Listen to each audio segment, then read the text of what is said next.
그런 얘기 잘 합니다. 애들 물어보면. 왜 그러냐 학교에 다 그 힘 있는 사람 다 빠지지 않습니까? 그런 사람도 뭐라 하냐니까 신이 선택한 자식이라면서요. 신의 자식이래. 그러고 가는 사람들은 이걸 어쩔 수 없이 가는 거고. 참 빗대서 말 한국 풍조 완전히 지금 사회적인 게 완전히 박살났어요. 도대체 어디서부터 이걸 바꿔야 될지 모를 정도로 공무원대로 망가져 있고 정치인들은 썩어 빠져버리고 정치인들은 국익을 어느 정도 국익을 우선할 때는 합쳐내잖아요. 근데 여야 분류를 내가 막 계속 뭐 자기 목소리 내기만 바꾸고 막 미국 사람들을 보면은 자기가 잘못했을 때는 확실하게 시인하더라고. 잘못했다 하고 처벌받고 처벌받는데 한국 사람은 끝까지 한번 가보는 거야. 잘못해도 그냥 끝까지 가보는 거야. 마지막 바뀌지면 국민한테서 계속 송구스럽다 한마디 하고 어쨌든 자 그래서 이 살아가는 게 모든 것이 이 고통스럽다 이 말입니다. 살아가는 것이 고통스러운데 이 원인이 어디 있냐. 그 모든 우리나라가 잘못돼 가고 있는 가장 원인이 집착에 있어요. 원인이 집착이 있습니다. 집착인데 어떤 집착이냐면 나에 대한 집착이에요. 나에 대한 집착. 나에 대한 집착이 너무나 우리나라 사람들 강해요. 그래서 실질적으로 가장 일어나는 것이 뭔가 하면 내 새끼, 내 것, 내 형제, 거기다가 우리 소위 말하는 끼리끼리 모임 있잖아요. 학벌, 우리 학교 출신, 또 뭐 우리 당 출신, 뭐 계속 나에 대한 집착이 너무 강한 사람들이에요. 그러니까 큰 국익을 위한 것보다 이게 더 앞서거든요. 옛날에는 우리나라가 개인주의적이라 않고 했는데 지금은 개인주의적이 너무 팽배해가지고 이곳에 뭐 소각장 만든다 그러면 자기 그게 이 고장에 하는 건 절대 반대예요. 원자력 발전소 만들려고 해봐요. 세상이 난리 나잖아요. 정말 우리 한국 사람들은 이상하게 돼버렸어요. 괴물처럼 되었어. 괴물. 지금 한국 사람들은 저런 생각도 괴물처럼 돼간 이유가 나에 대한 집착이 너무 강했다는 겁니다. 6.25 사건을 통하면서 사람들은 너무 이제 경쟁의식을 붙이가지고 그 경쟁적인 사람밖에 안 된 거예요. 머릿속 든 건 그밖에 없어. 양심이라는 것도 없고. 그래서 정말로 이거는 심각한 문제예요. 그래서 처음부터 이 심각한 문제를 풀 수 있는 거는 정치하는 그런 분들도 바뀌어야 될 뿐만 아니라 우리 국민 한 사람 한 사람이 바뀌어야 돼요. 그러려면 저는 제 감히 얘기합니다만은 그래도 제대로 종교를 또 가지더라도 제대로 좀 공부를 하면서 공부를 하면 좋겠어요. 공부를 많이 하는 공부를 하는 민족. 그것도 인성교육하고 역사를 제대로 좀 아는 그런 우리나라 사람들 됐으면 좋겠어요. 부처님은 그 조상님들도 많이 그 자기의 조상들을 많이 섬기라 그랬어요. 찾아라 그랬어요. 왜냐하면 세상에 부모 없는 자식은 없거든요.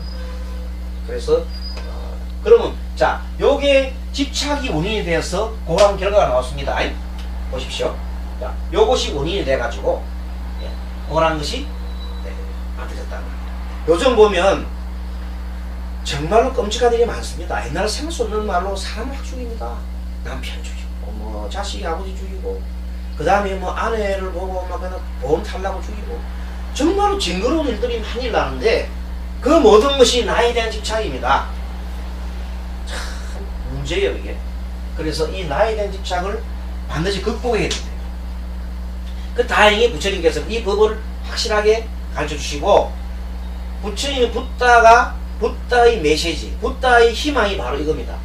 나에 대한 집착에서 벗어나게 되면 우리가 보여. 그런 생각에서 우리가 보이는 순간 정말 살만나는 세상이 됩니다. 근데 나에 대한 집착을 하는 순간 도대체 이게 내 생각이 그럼 이게 나에 대한 집착이 내 생각도 됩니다. 내 생각. 내 생각에 빠지면요 이것을 보고 우리가 또 이념이라서 이념이라고 하잖아요. 이 이념에 빠지면 진짜 무섭습니다. 이 이념이 어떤 이념이냐면 이겁니다. 한번 들어보십시오.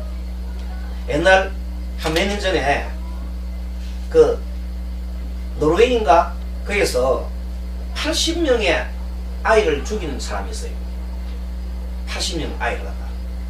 그 사람이 백인 남자였는데 왜 죽이느냐 물어봤더니 자기는 하느님의 부름을 받고 그냥 극단적인 기독교 신자예요. 이렇게 하느님의 그 부름을 받고 나는 하느님을 위해서 전쟁을 쳤다는 거예요. 그 애를 죽이는 걸 전쟁이라 치는 거예요. 왜? 그 사람들이 말하자면 더불어 사는 있잖아요. 더불어 사는 그거를 위해서 모든 민족이 같이 살도록 이렇게 했거든요. 했는데 그것을 위해서 애들 모여서 지구촌에 있는 사람 다 모여서 더불어 사는 세상을 만들자고 한 섬에 모여서요. 그 중에 뭐냐 무슬림들이 있다 이 말. 무슬림. 소위 말 무슬림이 압니까? 무슬림이라는 거는 아랍 민족 있잖아요. 아랍 민족들이 마호메트를 믿는 사람 무슬림이라 그래요. 무슬림들하고 기독교인들은 또 철천지 원수란 말이야. 그러니까 무슬림들이 그 와서 사는 것 자체를 꼴보기 싫다. 같이 살자 하니까 이 말도 안 되는 소리다. 왜냐 무슬림 적이기 때문에. 그래서 결국은 다 죽였어요. 애들. 그래서 그 잡혔는데 정말로 그런 끔찍한 일은 그 사람이 한 이념이에요. 그리고 자기가 인터넷에 보니까 자기가 십자군의 전쟁할 때에 십자군 기사 있잖아요. 기사들 그 복장을 하고 있더라고요. 그게 쉽게 말하면 잘못된 거 아니겠습니까? 그죠? 잘못된 생각이에요.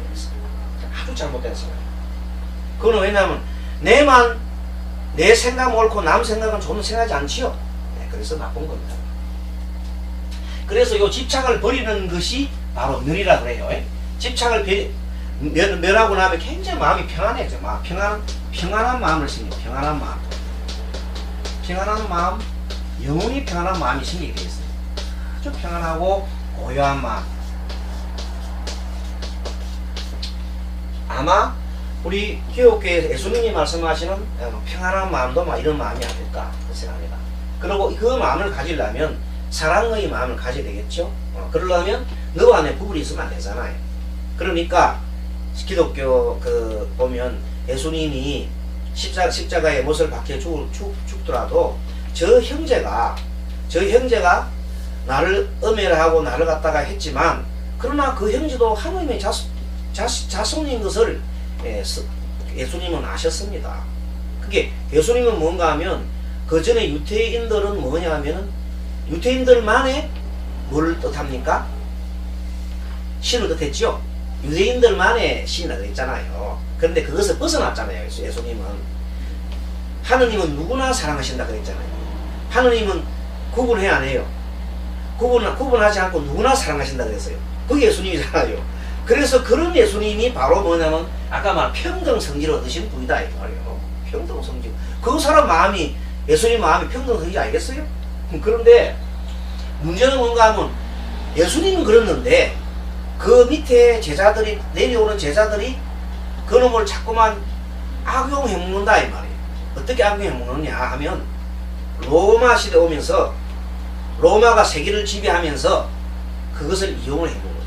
어떻게? 전쟁을 치러 가려니까 신의 힘이 좀 필요하잖아요.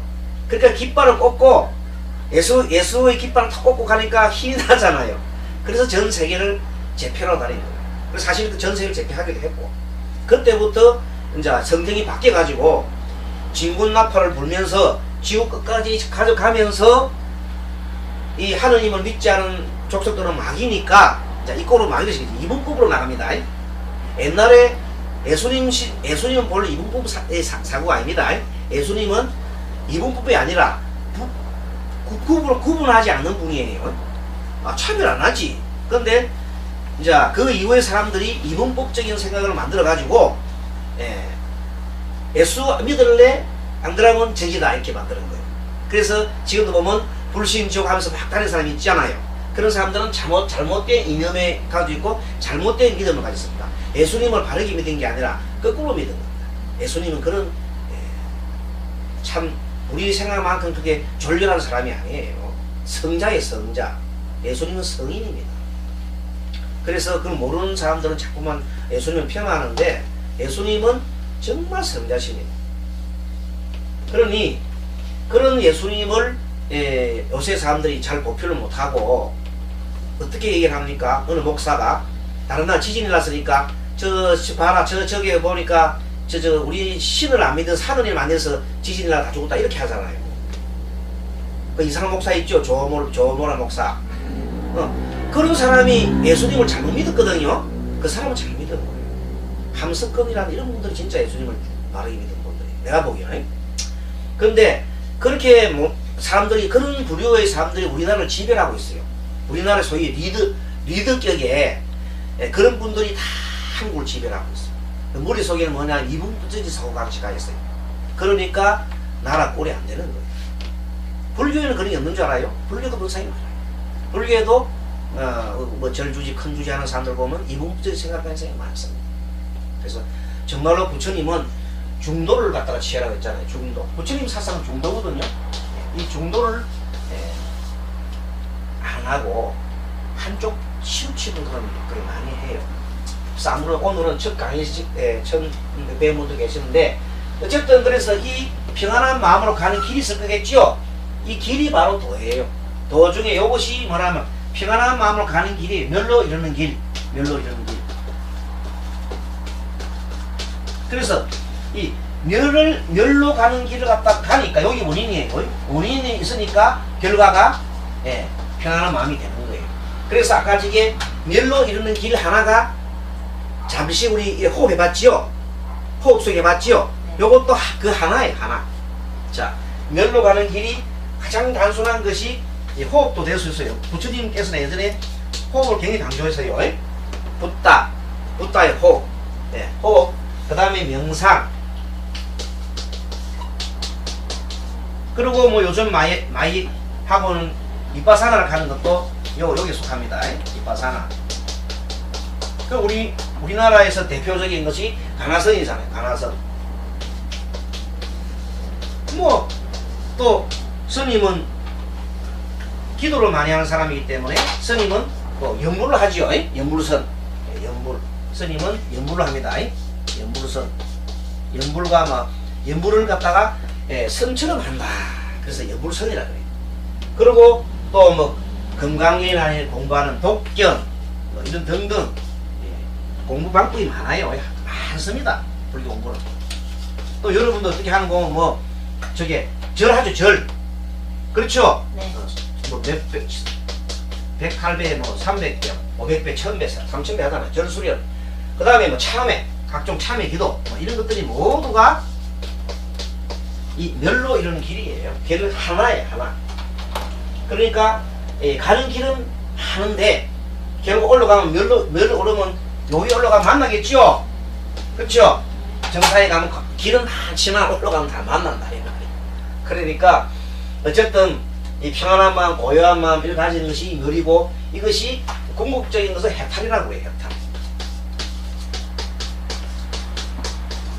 그런데 사람에 따라서 사람들은요, 어떤 사람은 우리 앞으로 이제 명리를 배우고 있죠. 어떤 사람은 마음속에 재물에 대한 욕구가 많은 사람이 있어요. 어떤 사람은 명예에 대한 욕구는 사람이 많아 있어요.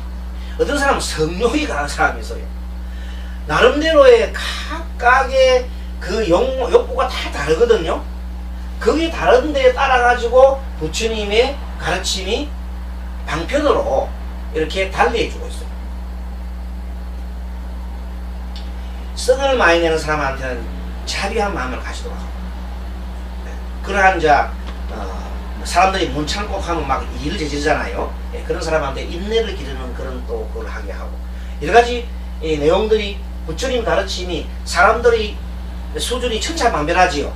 그래서 그 천차만별하는데 대응을 해가지고 많은 가르침이 있기 때문에 부처님 가르침이 많은 겁니다. 그래서 부처님 상납법이라는 것은 뭐냐면, 부처님께서 그 중생들이 근기를 이렇게 파악해가지고, 중생들의 근기를 파악해가, 근기라는 것은 그 사람의 지식이나 나이나 또 그 사람의 어떤 경험이나 이런 모든 고려해서 하는 거예요. 그래가지고 아주 낮은 지식이 있는 사람을 보고 높은 경지 있는 말을 해봐야 못 알아들었습니다. 그래서 오늘은 그래서 인연가법이 있는데, 부처님께서 오늘 마지막에 조금 늦게 시작했으니까 한 5분만 할애해서 부처님이 그러면 이 있는가 부분이 중요한데 이 그릇된 견해가 세상에는 세 가지가 있으니 그 세 가지를 좀 자세히 알아라 하고 말씀하셨습니다. 그것을 한번 얘기해 보겠습니다. 이 세상의 그릇된 견해, 말하자면 아까 말한 대로 그릇된 견해, 어떤 것이 그릇된 견해인가 하는 것을 두고 말한 첫째가 이 세상의 모든 것은 숙명론이다. 숙명이다. 숙명. 정해졌다. 숙명론. 이것을 그러다고 했어요. 숙명론. 숙명론은 어떤 거냐면 모든 것은 전생의 업 때문에 나는 지금 현재 이렇게 요 모양으로 살고 있다. 그래서 항상 나는 전생의 업 때문에 이렇게 살아가고 있다. 이렇게 인정을 해버리는 거예요. 자, 그렇게 한다면은 내가 부처님은 그것이 만약에 사실을 한다면은 내가 잘 살려고 할 노력이나 내가 좋게 하려고 노력이 필요 없잖아요. 그렇잖아요. 업이 정해져 버리면. 그래서 그것은 옳지 않다고 그랬어요. 그러면 뭐냐면 부처님께서는 미래가 정해져 있다? 없다. 없다. 미래는 정해져 있지 않다 그랬어요. 그럼 어떻게 하면 미래가 정해지느냐? 내가 마음을 먹고 이렇게 결정을 하면 이렇게 하면 이렇게 결정이 되고 이렇게 결론이 나고 이렇게 가면 이렇게 가는 거예요. 현재가 중요하다는 겁니다. 그래서 부처님은 현재가 중요하다. 현재. 물론 과거에 대한 반성도 있어야 되겠지만은 현재가 가장 중요하다고 했어요. 그래서 과거에 대한 어떤 집착이나 과거에 대한 어떤 그런 생각 있잖아요. 그런 데 대한 집착을 하지 말라는 거예요. 그리고 미래에 대한 걱정을 미리도 하지 말라는 거예요. 그럼 어떻게 해? 현재 내가 하루하루 현재 하나를 잘하면은 현재 내 모습이 미래 내 모습이 된다 이거. 현재 내 모습이. 그럼 현재 내 모습은 요렇게 잘했으면 스님이 얼굴 모습이 흔하단 말이에요. 그러면 아, 저 사람이 그래도 최근에 좀 닦았겠구나. 마음이 보니까 편안함을 얻었으니까